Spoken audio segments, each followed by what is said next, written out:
Shalom TV, Preshakare. Illa varakum yente Christmas New Year, Asham Sogal. Vnizet minkul bithuthoch, wagle yeldoch noshuthan. Tehroen terteihen, khuldem heimen bashroro. Your existence is hidden from all. Your birth is revealed to our humanity. Both are wonders to all who truly believe. From the memory of Mora Frame for Christmas. Dearly beloved, the birth of our Lord Jesus Christ is a loud voice in the wilderness of our defiant world. The angels proclaimed it, chanting. The shepherds celebrated it around the fire in the wilderness, and the Magi traveled long distances, carrying with them their presence to worship the wonder of times, God incarnate. All who witnessed this event were left in awe. God became human, choosing to be born of a virgin in order to assume the human nature and to reveal himself to his creation. The nativity of our Lord Jesus Christ is the fulfillment of the prophecies and the divine promises of salvation to mankind. We read in the book of the prophet Isaiah, chapter 9, "For unto us a child is born, unto us a son is given, and the government will be upon his shoulder." St. Luke the evangelist records the angel's proclamation to the shepherds that there is born to you this day in the city of David a Savior, who is Christ the Lord. In our world today, people hope in worldly deities. They seek vainglory. They are enslaved by technology and are subjects of ideologies of their own creation. The more they try to attain happiness by themselves, the closer they get to despair and misery. The desperate youth is constantly complaining from the harshness of these times and the mysterious future, which is full of uncertainties in this world in which the dignity of a human being is violated and egoism and materialism in every person is idolized. Amidst global chaos surrounding us, and the crises in many countries, East and West, the truth of the Lord's incarnation has a unique echo. The values our Lord Jesus Christ taught in his Holy Gospel surpass this chaos and transcends every materialistic thought. The teachings that our Savior spread reveal the true meaning of life and distinguish between important things on the one hand and vain and trivial matters on the other hand. The Church never ceases to proclaim that the child born in Bethlehem brought goodwill towards men, and that he is the Savior who conquered death and abolished sin, and gave eternal life to believers. Furthermore, the ever-persecuted Christian Church calls upon her children to strengthen their faith and to deepen their hope in the Lord Jesus Christ, Emmanuel, God with us, who experienced people's injustice and harshness since his birth, having been denied a home during his birth in Bethlehem, persecuted by King Herod, and thus becoming a homeless refugee with his earthly family. We still live in times of war and tribulations, especially in the East, where our Lord Jesus Christ was born and lived. We witness horrible events, killings, massacres, destruction, persecution, and sufferings of all kinds. However, we continue to celebrate Christ's birth despite the pain of these events and crises. We draw hope from the child of the manger, who shines in the darkness of this world through the light of his love and glory. Our Lord Jesus Christ came to the world to be with us and to reconcile humanity with God. For as St. Paul tells us in his letter to the Colossians, through him, God was pleased to reconcile to himself all things, whether on earth or in heaven, by making peace through the blood of his cross. Reconciliation involves a change in the relationship between God and man, which is reflected in our relationship with others. This relationship is restored through forgiving each other, which involves much sacrifice to overcome conflicts. There is no peace on earth because we are still living selfish and self-centered lives. There is no peace on earth because sin is still in control. There is no peace on earth because of hatred and enmity. Reconciliation requires the attitude of our Lord Jesus Christ, that of self-emptying and self-sacrifice. Dearly beloved, our mission today is to advocate peace and reconciliation among all our spiritual children, especially among the children of the church in Malankara, among the members of the Holy Church in both factions. We desire to see the leaders of both groups working together and celebrating together. We will therefore spare no effort to make peaceful coexistence a reality in the church in Malankara. However, the leaders of the church should set the kenotic attitude of Jesus Christ as an example to follow, ready to sacrifice everything for peace.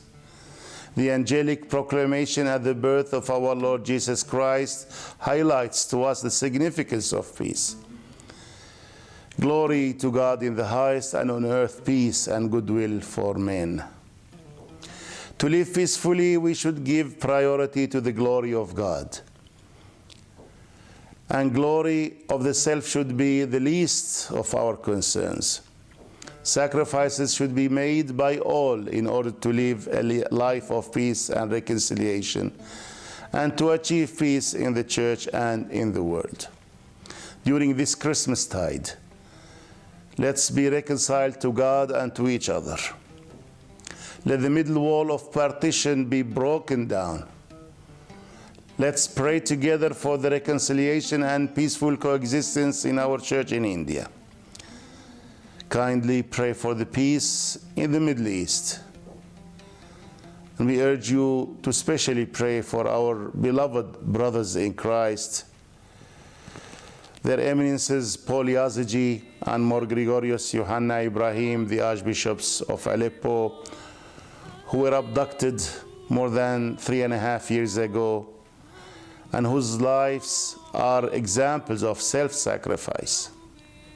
We ask you all to pray for our faithful in Syria and in Iraq, who are facing martyrdom every day, and who are ready to witness to our Lord Jesus Christ through their lives or their deaths. We take this opportunity to wish you all a blessed and Merry Christmas and a happy and blissful New Year. May the grace of God be with you all. And to the viewers of Shalom TV, എല്ലാവർക്കും എൻ്റെ Christmas new year ആശംസകൾ. എല്ലാ Salem T V പ്രേക്ഷകർക്കും ക്രിസ്തുമസിൻ്റെയും പുതുവത്സരത്തിൻ്റെയും ആശംസകൾ നേരുന്നു. വിശുദ്ധ അഫ്രേമിൻ്റെ ക്രിസ്തുമസിൻ്റെ മെമ്രായിൽ നാം ഇപ്രകാരം കാണുന്നു: അങ്ങയുടെ അസ്തിത്വം എല്ലാറ്റിൽ നിന്നും മറയ്ക്കപ്പെട്ടിരിക്കുന്നു. അങ്ങയുടെ ജനനം ഞങ്ങൾക്ക് വെളിവാക്കപ്പെട്ടിരിക്കുന്നു. യഥാർത്ഥ വിശ്വാസികൾക്ക് ഇവ രണ്ടും മഹാത്ഭുതങ്ങളാണ്.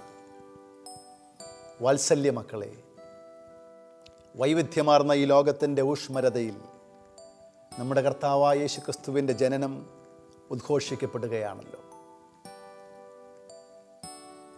മനുഷ്യാവതാരം ചെയ്ത ദൈവപുത്രന് സ്വർഗീയ മാലാഖമാർ താരാട്ടുപാടുന്നു, ആട്ടിടയന്മാർ ആമോദിക്കുന്നു. ഉപഹാരങ്ങളുമായി ജ്ഞാനികൾ ദീർഘദൂരം യാത്ര ചെയ്ത് വന്നിപ്പാൻ എത്തിച്ചേരുന്നു. ഈ മഹാസന്തോഷത്തെ ദർശിച്ചവർ ആശ്ചര്യഭരിതരായി നിൽക്കുന്നു. തൻ്റെ സൃഷ്ടിക്ക് തന്നെ വെളിപ്പെടുത്തുവാനായി മനുഷ്യരൂപം സ്വീകരിച്ച് കന്യകയായ പെൺകുട്ടിയിൽ നിന്നും ദൈവപുത്രൻ മനുഷ്യാവതാരം ചെയ്യുന്നു. മനുഷ്യകുലത്തിന് നൽകിയ പ്രവചനങ്ങളുടെയും വാഗ്ദാനങ്ങളുടെയും പൂർത്തീകരണമായിരുന്നു നമ്മുടെ കർത്താവായ യേശുക്രിസ്തുവിൻ്റെ ജനനം. യെശയ്യാ പ്രവചനത്തിൻ്റെ 9-ാം അധ്യായത്തിൽ നാം ഇപ്രകാരം വായിക്കുന്നു: എന്തെന്നാൽ നമുക്ക് ഒരു ശിശു ജനിച്ചിരിക്കുന്നു, നമുക്ക് ഒരു പുത്രനെ നൽകപ്പെട്ടിരിക്കുന്നു, ആധിപത്യം അവൻ്റെ ചുമലിലായിരിക്കും. വിശുദ്ധ ലൂക്കോസിൻ്റെ സുവിശേഷത്തിൽ ആട്ടിടയന്മാരോടുള്ള ദൈവദൂതൻ്റെ പ്രഖ്യാപനം ഇപ്രകാരം നാം വായിക്കുന്നു: ദാവീദിൻ്റെ പട്ടണത്തിൽ നിങ്ങൾക്കായി ഒരു രക്ഷകൻ, കർത്താവായ ക്രിസ്തു ഇന്ന് ജനിച്ചിരിക്കുന്നു. നാം ജീവിക്കുന്ന ഈ ലോകത്ത് മനുഷ്യൻ ഈ ലോകമൂർത്തികളിൽ പ്രത്യാശ വയ്ക്കുന്നു, മഹത്വം അന്വേഷിക്കുന്നു. ആത്യന്തികമായി തങ്ങൾ തന്നെ സൃഷ്ടിക്കുന്ന ആശയ സംഹിതകളുടെയും സാങ്കേതികങ്ങളുടെയും അടിമയായി മാറ്റപ്പെടുന്നു. സന്തോഷത്തിനു വേണ്ടിയുള്ള ഓരോ ശ്രമങ്ങളും പലപ്പോഴും കൂടുതൽ ദുഃഖത്തിലേക്കും ദുരിതത്തിലേക്കും മനുഷ്യനെ തള്ളിവിടുന്നു.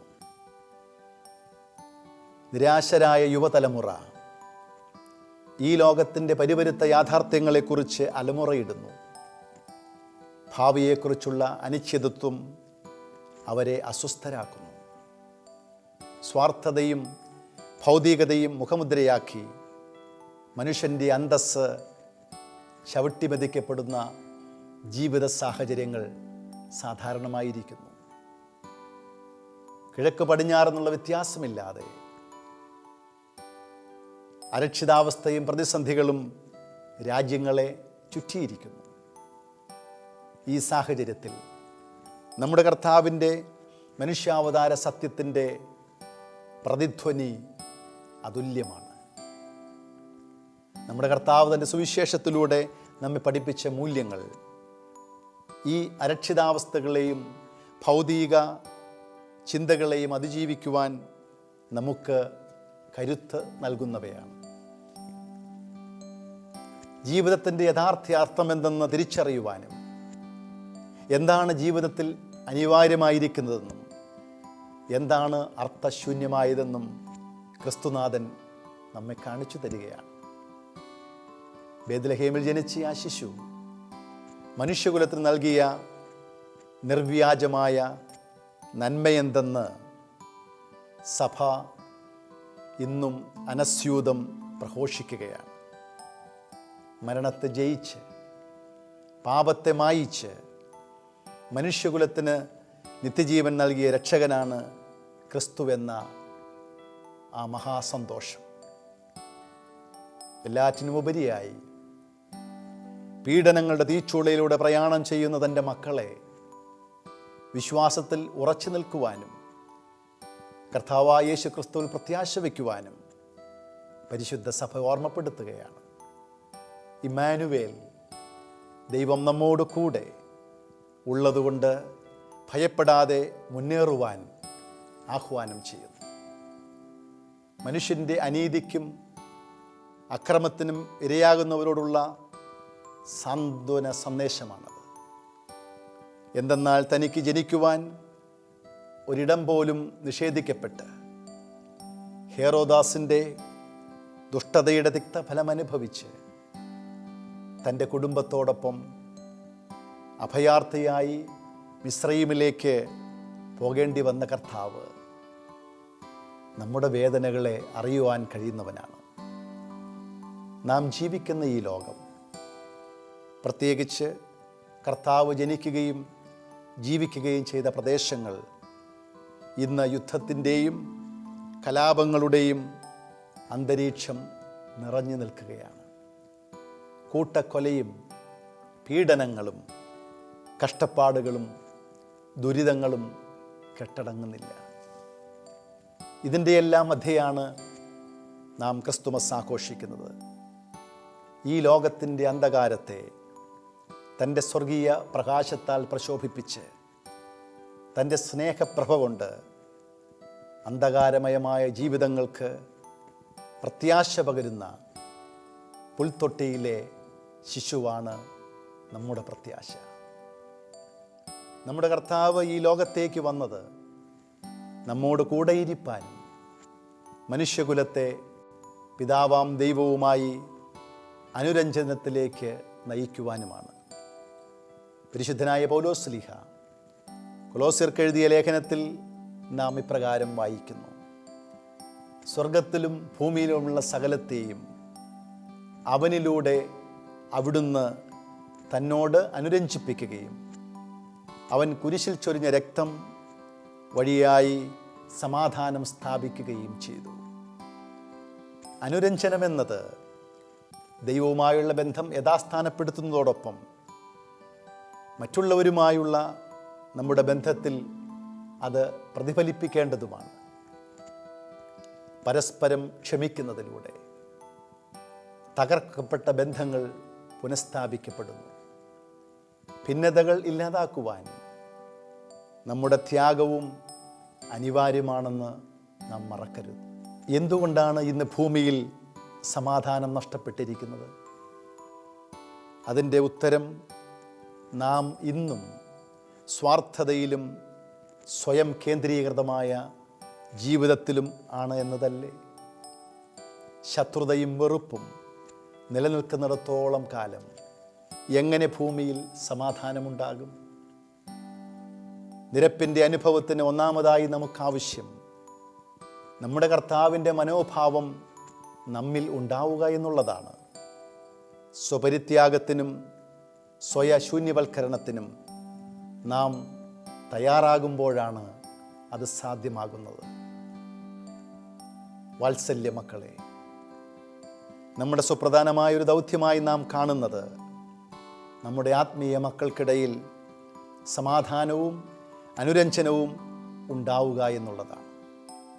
പ്രത്യേകിച്ച് മലങ്കരയിലെ നമ്മുടെ മക്കൾക്കിടയിൽ. ഇരുവിഭാഗത്തിലെയും നമ്മുടെ സഭാ നേതൃത്വം കൂട്ടായ്മയിൽ വർത്തിപ്പാനും ദൈവത്തെ ആരാധിപ്പാനും സാധിക്കുന്ന അവസ്ഥ ഉണ്ടാകണം. പരസ്പര സഹവർത്തിത്വത്തോടെ മലങ്കരയിലെ നമ്മുടെ സഭ സാക്ഷ്യം നൽകി മുന്നോട്ടു പോകുവാനുള്ള സാഹചര്യങ്ങൾക്ക് വേണ്ടി നാം പ്രാർത്ഥിക്കുകയും ശ്രമിക്കുകയും ചെയ്യുന്നു. ആയതിന് നമ്മുടെ കർത്താവിൻ്റെ സമാധാനത്തിനായുള്ള സ്വപരിത്യാഗത്തിൻ്റെ മാതൃക സഭാ നേതൃത്വത്തിലുള്ളവർ സ്വീകരിക്കേണ്ടിയിരിക്കുന്നു. നമ്മുടെ കർത്താവിൻ്റെ ജനനസമയത്ത് സ്വർഗീയ ഗണങ്ങൾ പ്രഖ്യാപിച്ചത് നാം ഓർക്കേണ്ടതാണ്. അത്യുന്നതങ്ങളിൽ ദൈവത്തിന് മഹത്വം, ഭൂമിയിൽ ദൈവപ്രസാദമുള്ളവർക്ക് സമാധാനം. സമാധാനപൂർണമായി ജീവിക്കണമെങ്കിൽ മഹത്വം നാം ആർജിക്കുവാൻ ശ്രമിക്കാതെ ദൈവനാമത്തിന് നൽകുവാൻ സാധിക്കണം. സ്വന്തം മഹത്വത്തിന് പ്രാധാന്യം കൊടുക്കാതെയുള്ള ജീവിതശൈലി രൂപപ്പെടുത്തുമ്പോഴാണ് അതിന് നാം പ്രാപ്തരായിത്തീരുന്നത്. നിരപ്പിലും സമാധാനത്തിലും ജീവിക്കുവാൻ സ്വപരിത്യാഗത്തിന് നാം സന്നദ്ധരാകേണ്ടിയിരിക്കുന്നു. അപ്പോഴാണ് സഭയിലും ലോകത്തിലും സമാധാനം സംജാതമാകുന്നത്. ഈ അനുഗ്രഹീത ക്രിസ്തുമസ് നാളുകളിൽ നമുക്ക് ദൈവത്തോടും മറ്റുള്ളവരോടും അനുരഞ്ജനപ്പെടാം. വിഭാഗീയതയുടെ നടുച്ചുവരുകൾ തകർക്കപ്പെടട്ടെ. മലങ്കരയിലെ സഭയിൽ സമാധാനവും സഹവർത്തിത്വവും ഉണ്ടാകുവാൻ നമുക്ക് ഒരുമിച്ച് ദൈവത്തോട് പ്രാർത്ഥിക്കാം. മധ്യപൂർവ്വ ദേശങ്ങളിൽ സമാധാനത്തിനു വേണ്ടി നിങ്ങൾ പ്രാർത്ഥിക്കണം. സ്വപരിത്യാഗത്തിൻ്റെ സാക്ഷ്യമായി 3.5 വർഷം മുൻപ് തട്ടിക്കൊണ്ടുപോകപ്പെട്ട ആലപ്പോയിലെ മെത്രാപ്പൊലീത്തമാരായ പൗലോസ് യാസികി, മോർ യൂഹന്ന ഇബ്രാഹിം എന്നീ പിതാക്കന്മാർക്കു വേണ്ടി പ്രാർത്ഥിക്കുവാൻ നാം പ്രത്യേകമായി നിങ്ങളെ ആഹ്വാനം ചെയ്യുന്നു. വാത്സല്യ മക്കളെ, അനുദിനം രക്തസാക്ഷികളായിക്കൊണ്ടിരിക്കുന്ന സിറിയയിലെയും ഇറാഖിലെയും ദൈവമക്കളെ ഓർത്ത് നിങ്ങൾ ദിനംതോറും പ്രാർത്ഥിക്കണം. തങ്ങളുടെ നാഥനായ കർത്താവിനെ തങ്ങളുടെ ജീവിതത്തിലും മരണത്തിലും അവർ സാക്ഷ്യപ്പെടുത്തിക്കൊണ്ടിരിക്കുകയാണ്. ഈ സന്ദർഭത്തിൽ നിങ്ങൾക്കെല്ലാവർക്കും സന്തോഷവും അനുഗ്രഹവും നിറഞ്ഞ ക്രിസ്തുമസും ആനന്ദം നിറഞ്ഞ പുതുവത്സരവും നേരുന്നു. സർവശക്തനായ ദൈവത്തിൻ്റെ കൃപയും അനുഗ്രഹങ്ങളും നിങ്ങളെല്ലാവരോടും കൂടെ, പ്രത്യേകിച്ച് ശാലേം TV പ്രേക്ഷകരോടുകൂടെ എന്നാളും ഉണ്ടായിരിക്കട്ടെ.